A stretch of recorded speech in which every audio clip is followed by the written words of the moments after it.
Good afternoon, Glendale Unified. This is your interim superintendent, Dr. Darnika Watson. And I am Glendale Unified graduate, physician, and researcher, Dr. Alex Balekian. I'm here to tell parents that some of the district's statements on test score improvements in this video are misleading because they are not supported by the publicly available facts. We are pleased to share that student test scores improved in English language arts, math, and science this year. Actually, students were taking a shortened version of the test. The board's own report states tests for 2023 follow a revised and shortened version of the assessments that were put in place post-pandemic. Even the director of instruction accountability made note that the two tests cannot be compared directly. 2018-19 was our last pre-pandemic assessment. That was a different assessment. It was a longer assessment. It was shortened during the pandemic and has remained a shortened version since. So it won't be a direct comparison, but it is the data, most recent data we have. But let's just assume that you can compare the scores. Math scores are similar to those from 2019, before the pandemic. Math scores average for all students was 53. But if you look at the individual grade levels, third graders were the ones with the high test scores, while 11th graders had the lowest of the bunch. Do you really care that your third graders can add 2 plus 2 if your 11th graders can't calculate the interest on an auto loan? Here is a graph of how math test scores are decreasing steadily from third grade to 11th grade, depending on the year. In 2017, there was a slight decline. In 2018, it was slightly steeper. In 2019, it was even steeper.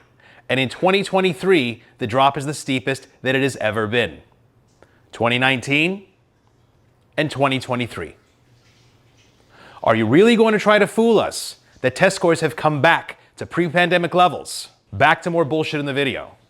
And science results exceeded pre-pandemic levels by 5 percentage points. Here's the 5 percentage point improvement that she's talking about. Again, you're assuming that the short test in 2023 can be compared to the longer test in 2019.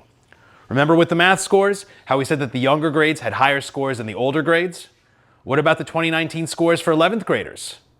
In 2019, in Glendale Unified, for 11th graders, 0 students took the science test.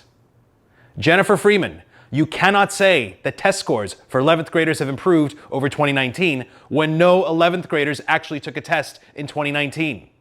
And science results exceeded pre-pandemic levels by 5 percentage points. Do we care that 5th graders can name the planets in the solar system? Or are we more concerned that graduating high schoolers have the science background to become architects or engineers who build houses? Jennifer Freeman is fabricating this statement with 0 data behind it. Some people would call this misinformation. Other people might call it a lie. Provide your feedback on how we can help parents aid their students' academic success and what support is needed to further improve academic achievement for all students. Here's some feedback. How about you stop misleading parents? How about you start making truthful statements based on concrete facts? I will leave you with this truthful graph based on California test data. This shows steadily declining scores for more than a decade. This Glendale school board has ruined my alma mater, Hoover High School, and they have ruined all the schools in Glendale. I'm sick of this. We're sick of this. We've had enough.